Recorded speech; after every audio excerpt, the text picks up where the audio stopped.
हमके डोलिया में बैठा के कहले जाला हो डोलिया में बैठा के कहले जाला हो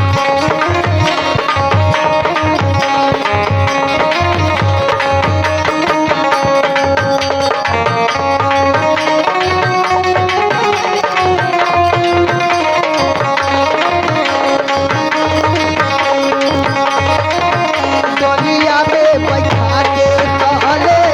जाला हो पिया हमके डोलिया में बैठा के कहले जाला हो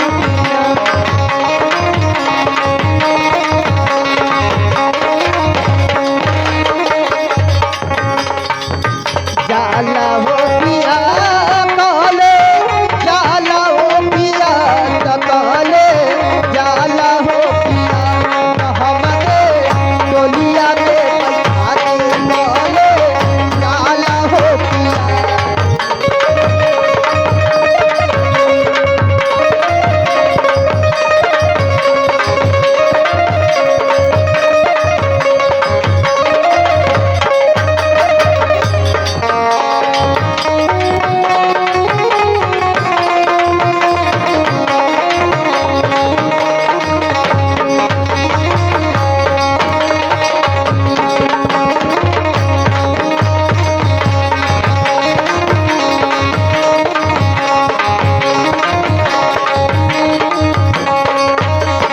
ए सखी हरिया रबा सवा के डोलिया बनवल कहले जाला हो पिया हरिया नवासवा के डोलिया बनवली काले जाला हो पिया हरिया रबा सवा के डोलिया बनवल कहले जाला हो नवासवा के डोलिया बनवली काले जाला हो पिया डाली के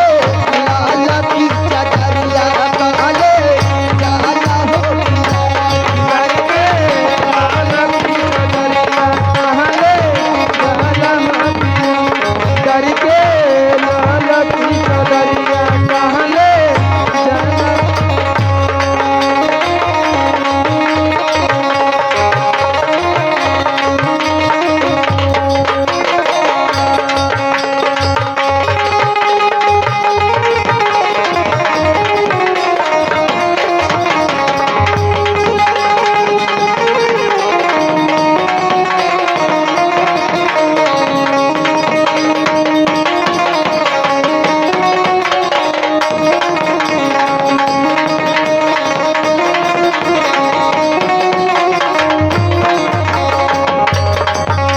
जाला हथवा में कलमिया गड़ी गड़ी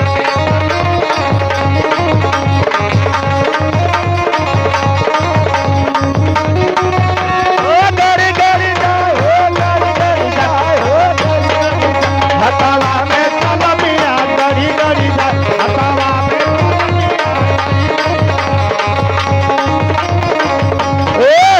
और का भइल गड़ी गड़ी जाए हो गड़ी गड़ी जाए हथवा में कलमिया गड़ी गड़ी जाए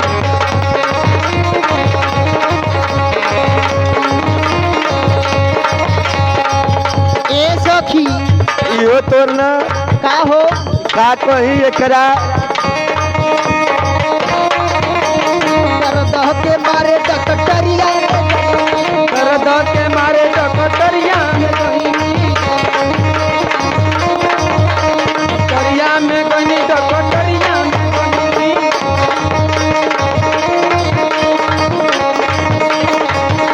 दर्द के मारे डकटरिया में गली डकटर से नजरिया लगी लगी जाए, नजरिया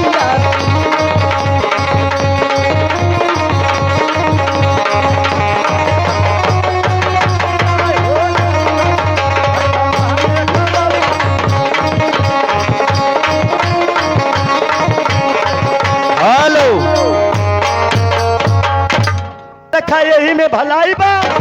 और जब से मोबाइल चलल प्यार के पढ़ाई बा कि टाई बेल्ट लगा के जा तड़े स्कूल तक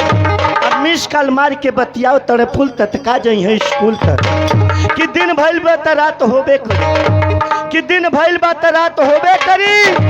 अपन फोन नंबर दे दिहा बात होबे करी आ साझी के दिया धराई दिहा आ मम्मी पापा ना रही तो धीरे से मिस कॉल मार दिया कि जाता रे विदेश कमाता रे शान से कि जाता रे विदेश कमाता रे शान से इधर मऊगी बतियावती 6 महीना यान से अगर ससुर भसुर बोल देते हो तो देवरों के मरवा देती है जान कि बोलत है तो सोना है निकल गई टमाटी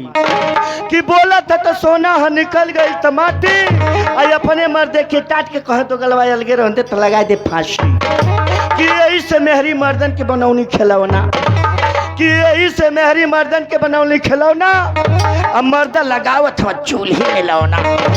कि माई बाप के बिछौनो ना देता हूँ मेहरी के 4 बजे लगा देता हूँ बिछौना कि एक हाथ में मोबाइल ले ली एक हाथ में दस्ती कि एक हाथ में मोबाइल ले ली एक हाथ में दस्ती आ जाए कोप के त कोपा त चल जाली बस्ती त का रखेली मर्दन के हस्ती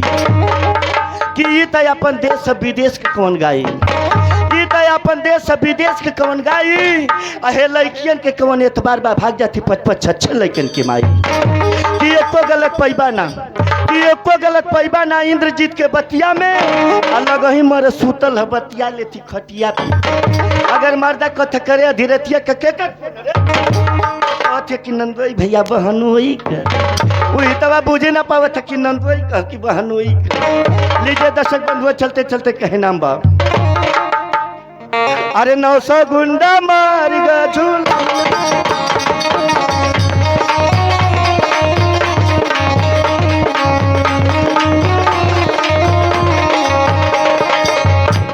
कि 900 गुंडा मर गए ना झूलनिया तर आप लोग देखेला कि झूलनी के कितनी वजन होला 5 ग्राम से लेके 10 ग्राम 15 ग्राम तक हो जाए अगर उससे बेसी वजन पड़ी तो नकिए छिनाई जाए बाकी नथुनी में कीमत रहल कि 900 गुंडा मर गए ना झूलनिया तक बड़ी कीमत रह कि चलते चलते कहे नाम बा अरे 900 गुंडा मार गए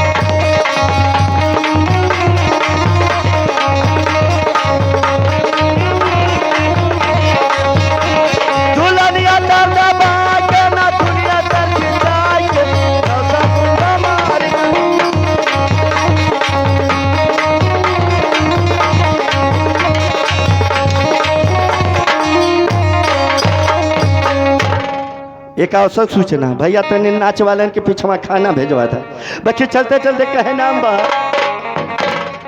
अरे रतिया होले गरम ना